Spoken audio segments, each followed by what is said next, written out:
The first thing that you're going to have to do, once you get your axles out, you have got to get this axle right here out.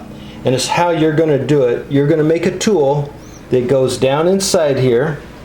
You see your spider gear roll pin, and you are going to have to get that axle to come out through the passenger side. And so you basically just make a half crescent shaped item, and it has to be small enough. It's got to be really very small, and you're going to be able to tap on the very end of this axle, and that's going to knock it on out of there. Then you're going to pull it out the other side.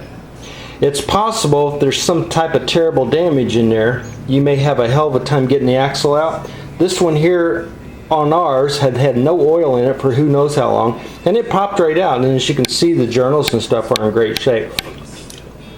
So once you get that out, then is what you're going to do. You need to get this pried up off of your motor. Don't pry on these outer pieces. This is what we did. Ours was stuck also. We used a cold chisel and get into these really small areas where it creates a lot of leverage, and once you get that thing to moving, it will come up off there.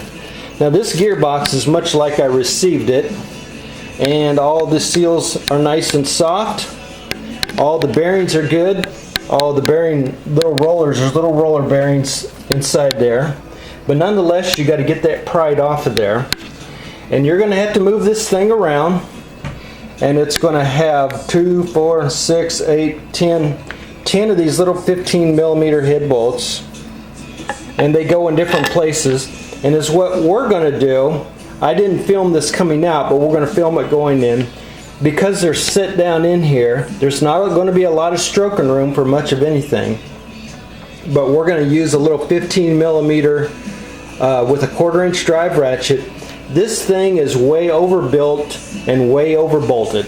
So it takes a pretty horrendous amount to actually break it. It's got a lot of webbing in here and so forth. So nonetheless, that's what you got to do to get it out of there. And it's what you're going to do. Once you get all them bolts out, you're going to get these two halves separated. Don't forget to drain your oil out ahead of time. That's that hole right there. And so forth. And then is what you're going to do. You're going to separate these two halves, and you're going to find a little spot that really makes a lot of room. And once you get that back, keep this pushed back up into there. This piece will literally slide right out of there.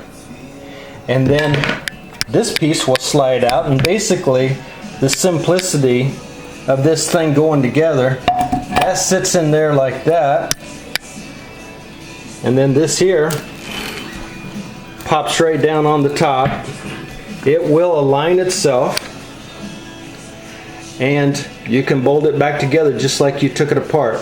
So it takes a little practice. It doesn't work, but it does work, and we will film it going back in. We just didn't film it coming out and stuff. So anyway, it is an alternative to having to unbolt your compressor, and it's an alternative to unbolting the motor mounts.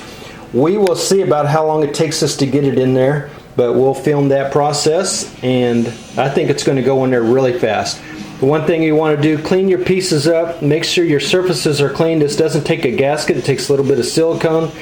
And is what you're going to probably do, is what we plan to do, is we'll put the silicone on this item here, and you can kind of follow your pattern on this. For this, there is some lube holes up in here, but just make sure we don't cover them up and stuff. So nonetheless, the next process is going to be, we're going to put this bastard in there, and we'll see how well it goes together.